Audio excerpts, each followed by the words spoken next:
So first, talking about self-image, one way to improve your self-image and the way that you feel about the way you look is just to be confident in yourself and the way you look, because you can't really change the way you look. The body you were given or that you have grown into is your body. Sounds so deep. It sounds so deep. But until you start to accept it, your mentality won't really change. Yeah. And one of the ways you could start doing this is just writing things that you're good at, or just something nice about you. Just keep writing it down every day for about 90 days, I would say. You know what I mean? Just keep writing it down and just take it on the wall. And every morning when you wake up, just affirm that I am becoming great or whatever, right? Because I remember it's a quote from our Nightingale: when you surround yourself with greatness, some of them is going to rub off or something like that, yeah. But to me, when I heard, I was like, it's true. And it's not just by the people, sorry, the stuff around you, by the books, even the people around you, but we'll get back to that. But yeah.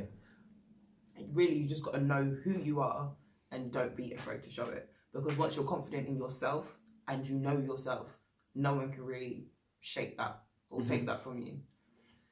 Yeah, and sometimes you ask yourself, do you know who you are? Who am I? You know, think about the things that you're good at. And when I say write those things down, it's important to think about the abilities, the things that you can accomplish, all these good things about yourself, right?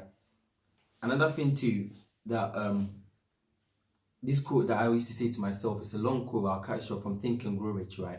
It says, right here we come to a rather strange fact. I remember telling you about this.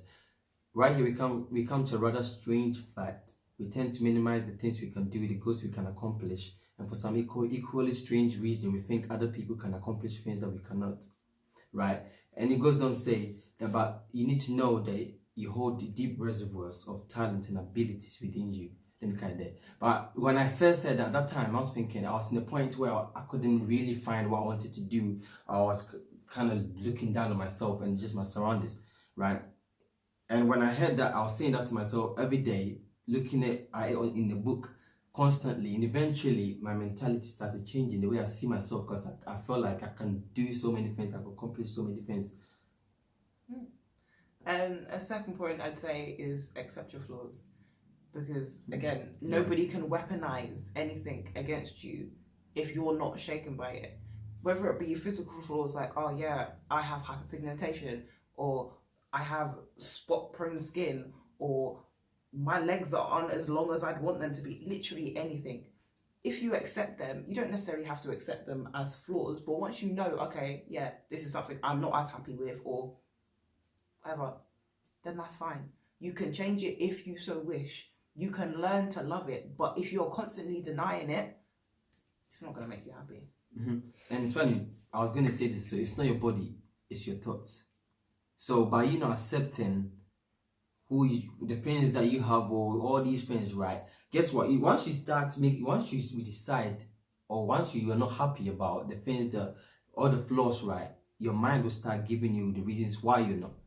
Constantly, every time when you're sleeping, it will tell you, listen, this makes this person think about you this way. When you're working and you start having all these negative images or negative thoughts about whatever about yourself, right? It will start coming up over and over again. And I'm talking about it based on experience today, right? Sometimes, okay, for example, when I'm working sometimes, right? And when I say I don't like this person, I could tell that my mind, because you have to train your mind as well. And sometimes I could tell my mind keeps giving me images that hasn't happened yet. It keeps giving me images of why this person is a bad person, why this person is that, and it gives me that negative emotions about them. And when I speak to them, because when try speaking to me, I'll just react in a certain way. So now reflect that on yourself. By you having all these negative images about yourself constantly, every day, it blocks you from so many things, right? And you start being frustrated and being stressed and being depressed, you say? Can be. But like I'd also say, even if it's like a personality trait or something, like, say for example, if you're like, oh, I'm really stubborn and that's a flaw in me. Yeah, that's cool. You can see it in two ways. Number one, all right, I know I'm stubborn, and yeah, it holds me back in certain things, or it means that I keep on making the same mistakes over and over again, and that can get you down. Or you can say, you know what, yeah, I am quite stubborn, but in being stubborn, I protect myself, and it keeps me safe and it keeps me happy. So there are two sides to every coin. You just got to see the positives more than you see the negatives. Yeah, and sometimes being stubborn, right? It shows people that this person is not the type of person I can just mess around, play around with. So I need to be my best self, be a bit more disciplined. You know what I mean? So you need to just see the good things in every negative situation, I guess. 100%. Okay, the third point was a conversation I was having with my auntie and my cousin earlier, and my auntie said, don't dress to get praise and don't dress to fit in. The way you dress is an expression of the way that you feel. So who are you dressing for? Why should you dress to please other people? If you are comfortable with your sense of fashion, the clothes that you wear, the outfits you put together, you will be comfortable in yourself. So don't give anybody else that power over the way that you look or the way that you appear. Yeah. It's true though, I don't have anything to say about this one, Like, even when it comes to, like, your group of friends, like, say, your friendship group might have a certain fashion style or fashion sense. If that's not something that you're comfortable with, or you don't typically dress the way they dress, you don't have to change that just to fit into a group of friends. Absolutely not. Yeah. Because once you start doing that, I feel like in the way too, you might disagree with me because I'm just basing it on how I feel sometimes, right? Once you start feeling that you're in a competition mentality now, you're thinking, I have to look better than this person. So every time you look better, nicer, you don't want to give them that compliment. You just want to have that hate. Almost, yeah. Yeah, envy. Yeah. Envy about them, you know what I mean? And it's not a good thing. Just look at, fashion or anything. Just listen, like, it's just you focusing on yourself. Simple as that. And if you dress to get praise, or say, okay, I'm going to dress up, going clubbing, I'm going to wear this really nice dress because people are going to see me and say, oh, she looks good or whatever, and you go out and that doesn't happen, then it's going to make you feel bad because you dressed for a certain objective and a certain goal and you didn't hit it.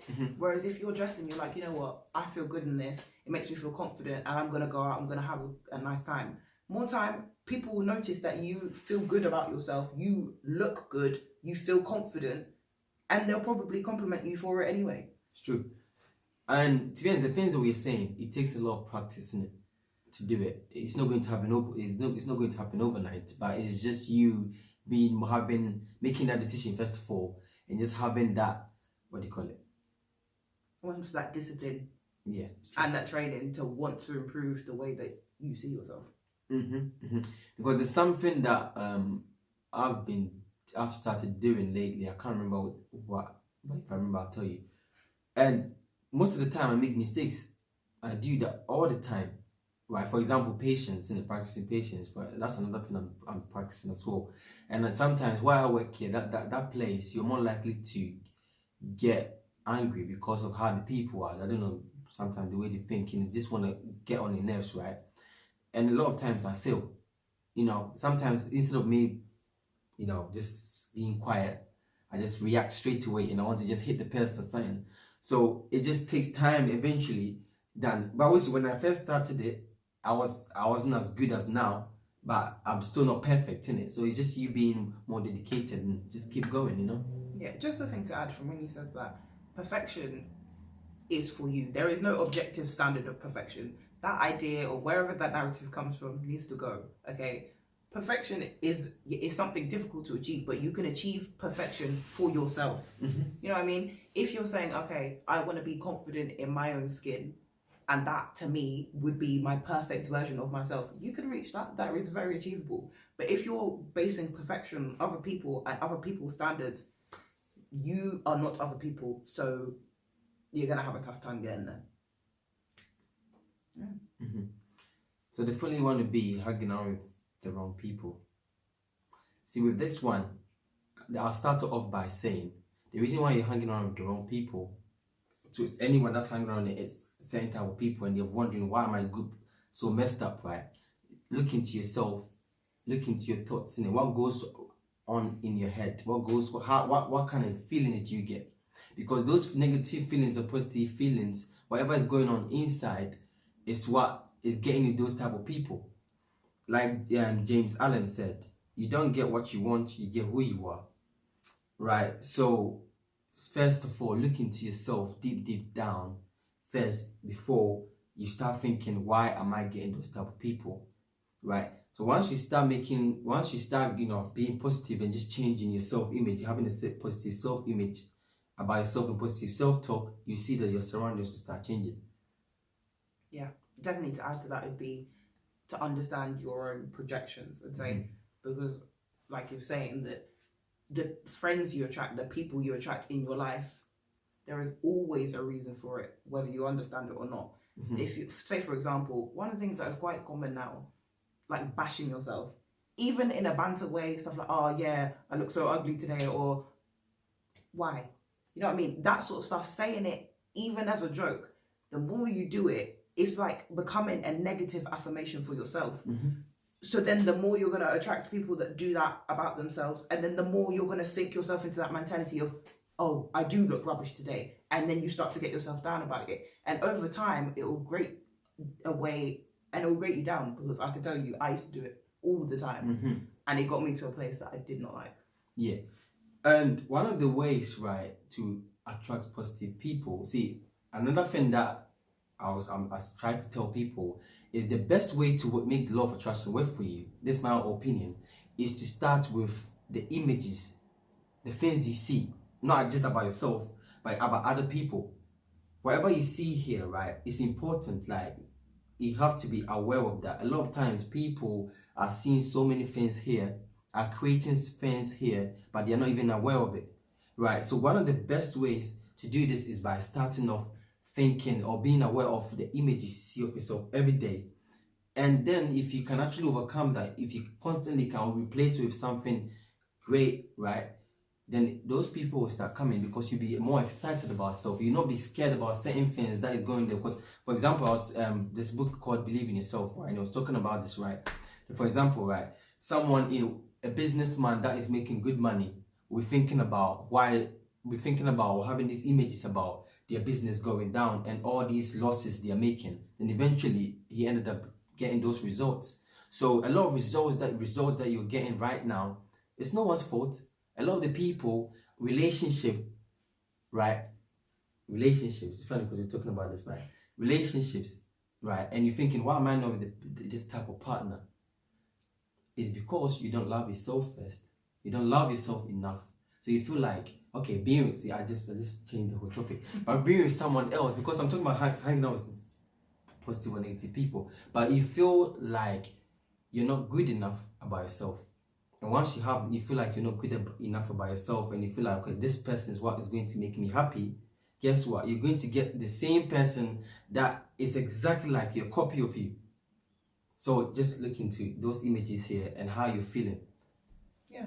And nicely leading on from that, the good tip would always be to love yourself and live for yourself. Put yourself at the forefront of every decision that you make, regardless. That doesn't mean necessarily being selfish and, oh, this is what this person wants, but I don't care, I'm going to put myself first. No, not at all.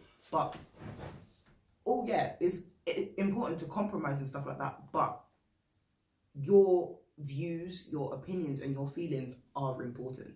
Never ever dismiss them for anybody else. At least consider them. Yeah, compromise. Yeah, sometimes you might need to back down on things, but loving yourself, as difficult as it is so important.